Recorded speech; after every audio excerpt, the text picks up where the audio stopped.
Hello everyone, very warm welcome to my channel learning with Komal. तो आज की video में हम पढ़ेंगे कैरेक्टरिस्टिक्स और इम्पोर्टेंस किसकी, मार्केटिंग एनवायरनमेंट की। तो जैसा कि मैं आपको बता दूं, इससे पहले हमने मार्केटिंग एनवायरनमेंट का इंट्रोडक्शन पढ़ा था, उसका मीनिंग पढ़ा था, उसके टाइप्स हमने कवर किए थे, है ना, एक्सटर्नल और इंटरनल, माइक्रो और मैक्रो।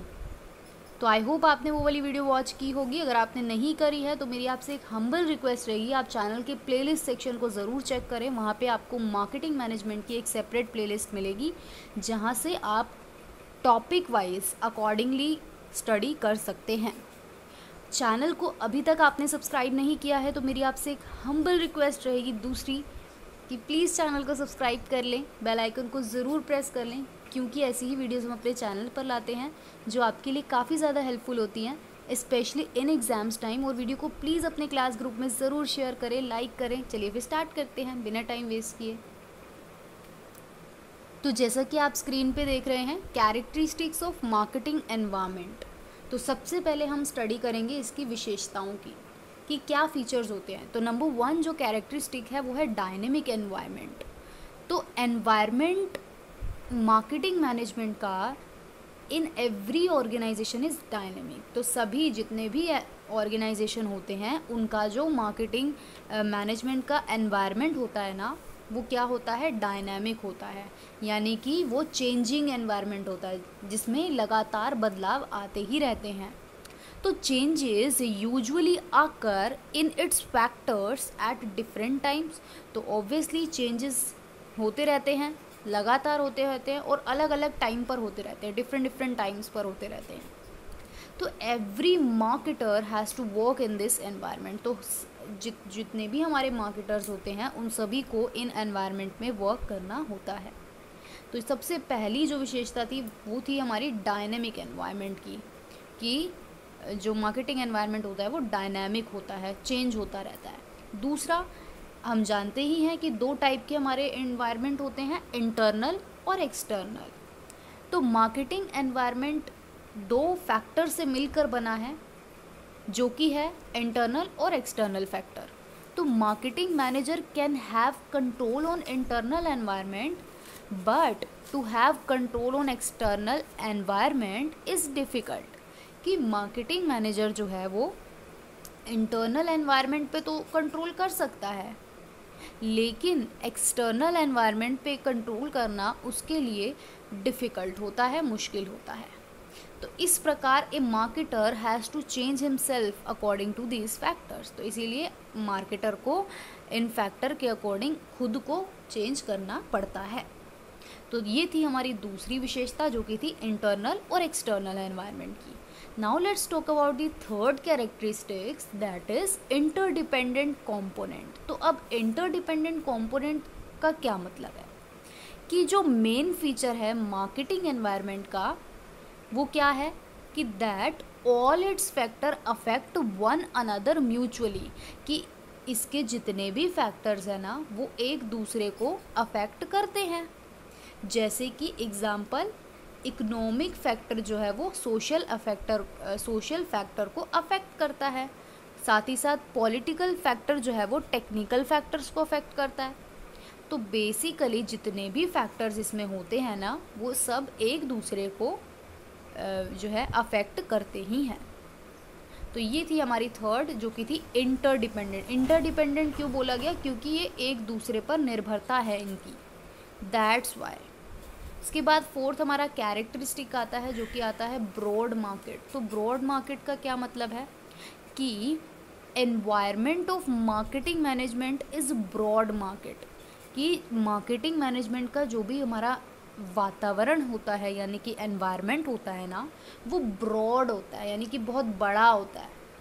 तो marketing manager makes available the goods and services produced by his organisation in his environment. तो मार्केटिंग मैनेजर को जो उसका ऑर्गेनाइजेशन गुड्स एंड सर्विसेज बना रहा है ना, उसको उसी के एनवायरनमेंट में अवेलेबल कराना पड़ता है। किनको, गुड्स एंड सर्विसेज को, जो उसका ऑर्गेनाइजेशन बना रहा है, राइट। तो when this environment accept these then organisation run in continuity. तो जब उसका एनवायरनमेंट जो है, हमारे बिजनेस ऑर्गेनाइजेशन का जो एनवायरनमेंट है, जब इन चीज़ों को वो एक्सेप्ट करेगा, यानी कि गुड्स एंड सर्विसेज को वो एक्सेप्ट करेगा ना एनवायरनमेंट, तभी एक ऑर्गेनाइजेशन जो है वो लगातार रन कर सकता है। फॉर एग्जांपल, अगर एनवायरनमेंट ने ही एक्सेप्ट नहीं किए आपके प्रोडक्ट्स एंड सर्विसेज, तो आपका ऑर्गेनाइजेशन कैसे रन करेगा लगातार कॉन्टिन्यूटी में।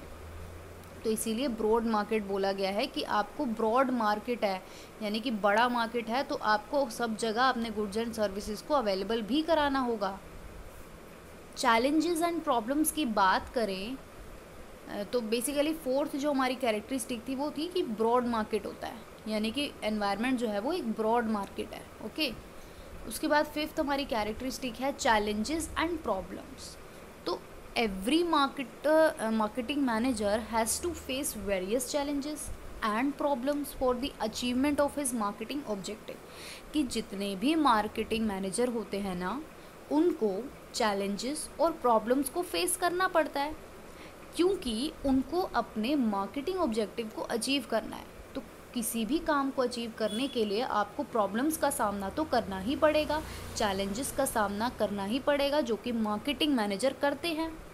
तो if he remain successful in achievement of his objective by facing these challenges, मतलब जब एक मार्केटिंग मैनेजर जो है इन चैलेंजेस को फेस करता है और अचीव कर लेता है अपने ऑब्जेक्टिव को, सक्सेसफुल हो जाता है ना जब वो, then that organisation is assumed successful. तब तो एक ऑर्गेनाइजेशन सक्सेसफुल है।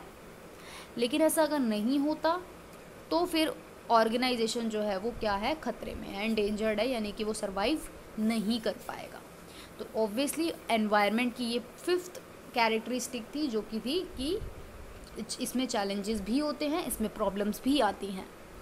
कॉन्टीन्यूस इंटरेक्शन की बात करें, इंटरेक्शन की बात करें, तो मार्केटिंग मैनेजर को रेगुलर कांटेक्ट रखना पड़ता है मार्केटिंग एनवायरनमेंट के साथ। तो इसके लिए वो two way communication system adopt करता है। Two way in the sense कि जिसमें आदान प्रदान, एक्सचेंज हो, two way through which he get information regarding changes. तो two way communication in the sense कि उसको कई लोगों के साथ जो है कांटेक्ट रखना पड़ता है, जिससे कि उसको इन्फॉर्मेशन मिलती है कि हाँ एनवायरनमेंट में क्या हो रहा है, क्या क्या चेंजेस आ रहे हैं, क्या क्या बदलाव आ रहे हैं। तो he also make available the information about new goods. ये तो था, देखो जब एक मार्केटिंग मैनेजर ने एक बार इन्फॉर्मेशन किसी से ली, ये क्या हुआ, एक तरीके का वन वे हुआ। लेकिन वही मार्केटिंग मैनेजर जब उन्हीं को, यानी कि सप्लायर्स हो गए, होलसेलर्स हो गए, जो भी इंटरमीडियरीज है, उनको जब इन्फॉर्मेशन देगा, तो ये बन जाएगा हमारा टू वे कम्युनिकेशन, कि आप इन्फॉर्मेशन ले भी रहे हो, आप इन्फॉर्मेशन दे भी रहे हो। तो इन्फॉर्मेशन मार्केटिंग मैनेजर ने क्या लिया कि बदलाव क्या आ रहे हैं एनवायरनमेंट में, और मार्केटिंग मैनेजर अब इन्फॉर्मेशन उन्हीं लोगों को क्या दे रहा है कि हमारे ऑर्गेनाइजेशन में ना नए गुड्स एंड सर्विसेज बन रहे हैं। तो नए गुड्स एंड सर्विसेज की इन्फॉर्मेशन एनवायरनमेंट को कौन देगा, मार्केटिंग मैनेजर देगा। तो टू वे कम्युनिकेशन की हेल्प से ही एक ऑर्गेनाइजेशन लंबे टाइम तक एग्जिस्टेंस में रह सकता है, यानी कि चल सकता है, रन कर सकता है। तो इसीलिए इसको बोला गया है कॉन्टीन्यूअस इंटरैक्शन, कि आपका लगातार कॉन्टैक्ट रहना चाहिए।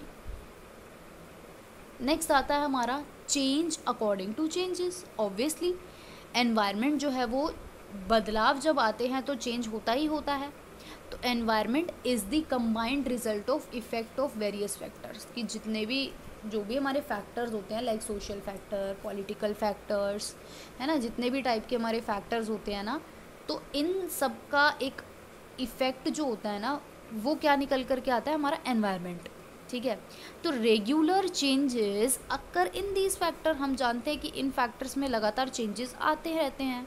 तो no organisation can keep its existence stable, कोई भी ऐसा ऑर्गेनाइजेशन नहीं है जो इन फैक्टर को स्टेबल बना के रख सके। ठीक है, तो without getting information about the factors of the environment, तो स्टेबिलिटी आप कुछ हद तक इस्टेब्लिश कर भी सकते हो अगर आप एनवायरनमेंट के फैक्टर्स की इन्फॉर्मेशन लगातार प्राप्त करते रहो तो आपको चेंजेस का पता लगेगा।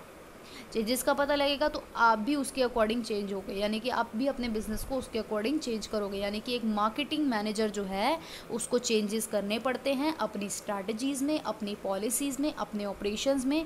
क्यों? क्योंकि इन फैक्टर्स की वजह से, क्योंकि फैक्टर्स में बदलाव आ रहा है, तो इस वजह से हमें अपनी पॉलिसी, हमें प्लान, स्ट्रैटेजी सब कुछ जो है चेंज करना पड़ता है।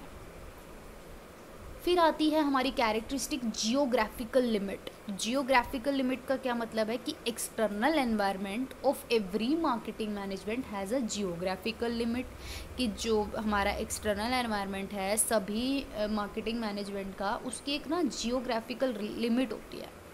तो this limit can be expanded और कॉन्ट्रैक्टेड। तो ये जो लिमिट है ना, या तो ये बढ़ सकती है या फिर ये कॉन्ट्रैक्ट यानी कि कम हो सकती है।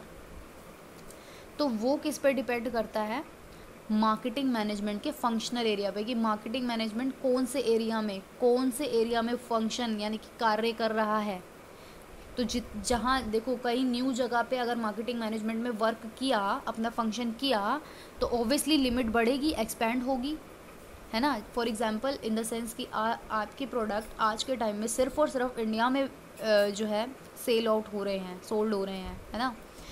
तो अब आप चाहते हो अपनी जियोग्राफिकल लिमिट को एक्सपैंड करना, तो आप यानी कि आप कोई ऐसी कंट्री चूज़ करोगे जहाँ पे आप अपना प्रोडक्ट बेचना चाहोगे, और आपको वहाँ पर यानी कि मार्केटिंग मैनेजमेंट को वहाँ पर जाके वर्क करना पड़ेगा, है ना। तो जब वो वर्क करेंगे तभी तो आप अपनी जियोग्राफिकल लिमिट को एक्सपैंड कर पाओगे।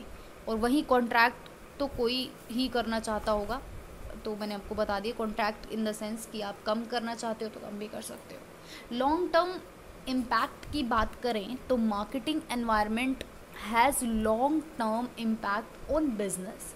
क्यों? क्योंकि changes occurring in the factors of environment, कि मार्केटिंग एनवायरनमेंट का एक ना लंबा, काफ़ी लंबे टाइम तक का एक इम्पैक्ट पड़ता है बिजनेस पर। क्यों? क्योंकि फैक्टर्स में चेंज आया है जो कि बिजनेस की प्रॉफिटेबिलिटी को काफ़ी हद तक अफेक्ट कर गया।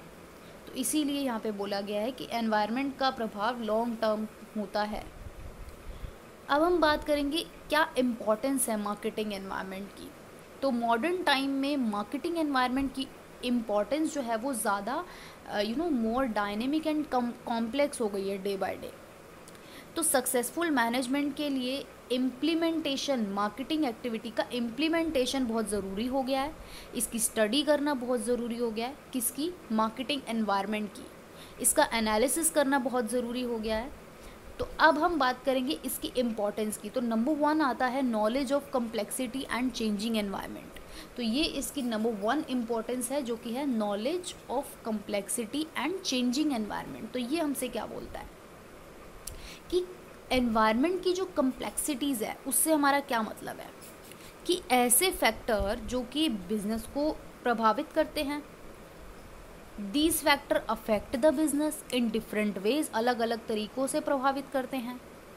तो marketing environment is studied for measuring this complexity. तो मार्केटिंग एनवायरनमेंट क्या है? स्टडी करना है कि ये जो कम्प्लेक्सिटीज़ आ रही हैं, यानी कि जो ये फैक्टर्स अफेक्ट हो रहे हैं, इनकी वजह क्या है और ये किस हद तक अफेक्ट कर रहे हैं हमें। क्यों? क्योंकि एनवायरनमेंट में हम जानते हैं लगातार चेंजेस आते ही रहते हैं। To which changes also occur in this complexity. Obviously in complexities में भी चेंज आएगा ही आएगा। जैसे कि कम्प्लेक्सिटीज़ क्या हो सकती हैं? कंज्यूमर का interest, colour of product, size of product, product की quality, new luxury goods available हो गए हैं तो लोग उनकी तरफ भी थोड़ा अट्रैक्ट हो रहे हैं। तो इन शॉर्ट अगर हम बात करें तो these complexity and changes can be ascertained easily through the study of marketing environment. तो अगर आप इन कॉम्प्लेक्सिटीज़, इन चेंजेस को अगर आप पहचानना चाहते हो तो आप मार्केटिंग एनवायरनमेंट की स्टडी करके पहचान सकते हो। उसके बाद हम बात करेंगे helpful in decision making and coordination. तो अब सेकंड इम्पॉर्टेंस आती है कि मार्केटिंग एनवायरनमेंट जो है वो हेल्पफुल है डिसीज़न मेकिंग में भी और कोऑर्डिनेशन में भी। वो कैसे? क्योंकि मार्केटर मैनेजर को ना अलग अलग टाइप के डिसीज़न लेने पड़ते हैं मार्केटिंग से रिलेटेड, और डिफरेंट टाइम्स पर लेने पड़ते हैं। यानी कि एक बार आपने ले लिया और दोबारा नहीं लोगे, ऐसा नहीं होगा। क्योंकि हम जानते हैं टाइमली हमें जो है डिसीज़न लेने पड़ते हैं टाइम टू टाइम। तो appropriate decision can be taken only, मतलब आप सही डिसीज़न तभी ले सकते हो जब मार्केटिंग मैनेजर जो है इंटीग्रेट कर ले नॉलेज किसके बारे में, मार्केटिंग एनवायरनमेंट के बारे में। तो on the basis of these decision, in decision के बेस पर वो एक प्रॉपर कोऑर्डिनेशन इस्टेब्लिश कर सकता है मार्केटिंग डिपार्टमेंट के बीच में। Now let's talk about the third importance, that is to understand marketing condition. तो मार्केटिंग एनवायरनमेंट हेल्प करता है ताकि मार्केटिंग कंडीशंस को समझा जा सके। तो मार्केटिंग मैनेजर को प्रोडक्ट सेल करने पड़ते हैं मार्केट में, तो इसके लिए he should have the knowledge about customer. तो मार्केटिंग मैनेजर को नॉलेज होनी चाहिए कस्टमर के बारे में, कॉम्पिटिटिव यूनिट्स के बारे में, यानी कि भाई हमारे जैसा सिमिलर प्रोडक्ट कौन बना रहे हैं, वो कॉम्पिटिटिव यूनिट हो गई, आपकी सप्लायर्स हो गए। तो अब मार्केट कंडीशंस की इंफॉर्मेशन, जैसे कि भाई डिमांड में क्या चेंज आया, गुड्स की सप्लाई में क्या चेंज आया, फैशन में क्या बदलाव आया, टेस्ट में क्या बदलाव आया, कंपटीशन में क्या बदलाव आ रहा है, बूम रिसेशन जो हो रहा है मार्केट में, तो इन सब का जो है इंफॉर्मेशन लेनी बहुत ज़रूरी होती है एक मार्केटिंग मैनेजर को। तभी एक मार्केटिंग मैनेजर जो है मार्केट कंडीशन को समझ पाएगा, और जब वो मार्केट कंडीशन को समझ लेगा, यानी कि मार्केटिंग एनवायरनमेंट को समझ लेगा, तो ये एक बिज़नेस के लिए काफ़ी अच्छा होगा। तो इसीलिए इसकी ये भी इम्पोर्टेंस है। उसके बाद हमारा आता है फोर्थ इम्पोर्टेंस, जो कि है to find out the opportunities available to business. कि ये फाइंड आउट करना कि हमारे बिज़नेस के लिए क्या क्या अपॉर्चुनिटीज़ अवेलेबल हैं, क्योंकि जितनी ज़्यादा अपॉर्चुनिटीज़ होगी उतना ज़्यादा हमें अपना बिज़नेस एक्सपैंड करने का मौका मिलेगा, राइट। तो अपॉर्चुनिटी एक क्या है, फेवरेबल सिचुएशन है बिज़नेस के लिए। तो अगर एक मार्केटिंग मैनेजर के पास पर्याप्त स्ट्रेंथ है, एडिक्वेट स्ट्रेंथ है, then he can take benefit of these opportunity. तब तो वो इन अपॉर्चुनिटीज़ का क्या ले सकता है, फ़ायदा उठा सकता है। और थ्रू एनवायरनमेंट एनालिसिस, जब वो एनवायरनमेंट एनालिसिस करेगा और जितनी भी अवेलेबल अपॉर्चुनिटीज़ हैं उनकी उसको टाइम पर नॉलेज मिलेगी, ठीक है, तो इससे क्या होगा, बिज़नेस वो चीज़ रिसीव करेगा और उसको फ़ायदा होगा बिज़नेस को। तो marketing manager can take benefit, marketing manager जो है इस चीज़ का फ़ायदा ले सकता है इन अपॉर्चुनिटीज़ का, अगर वो सूटेबल टाइम पीरियड पर प्लान्स बनाता रहेगा तो। कौन, मार्केटिंग मैनेजर। तो इसीलिए मार्केटिंग एनवायरनमेंट जो है काफ़ी इम्पोर्टेंट है। लॉन्ग टर्म प्लानिंग की बात करें तो बिज़नेस में क्या होता है कि स्टडी ऑफ मार्केटिंग एनवायरनमेंट बहुत ज़रूरी हो जाता है लॉन्ग टर्म के लिए भी, क्योंकि लॉन्ग टर्म मार्केटिंग के लिए प्लान के लिए सबसे पहले आपको क्या एनवायरनमेंट चल रहा है मार्केट में, वो चीज़ एनालाइज करनी होती है। तो then prospective environment is estimated, तो आप एक प्रोस्पेक्टिव एनवायरनमेंट का अनुमान लगा पाते हो, और लॉन्ग टर्म में जो है मार्केटिंग के ऑब्जेक्टिव्स और प्लान्स जो है वो आप डिटरमाइन कर पाते हो। तो ऐसा कब संभव हुआ, जब आपने मार्केटिंग एनवायरनमेंट को एनालाइज किया तब संभव हुआ। तो इसीलिए ये इम्पॉर्टेंट है। उसके बाद helpful in determining the marketing policies. तो अब मार्केटिंग एनवायरनमेंट कैसे हेल्पफुल है मार्केटिंग पॉलिसीज़ को डिटरमाइन करने के लिए, क्योंकि देखो खुद ही दिमाग लगाओ,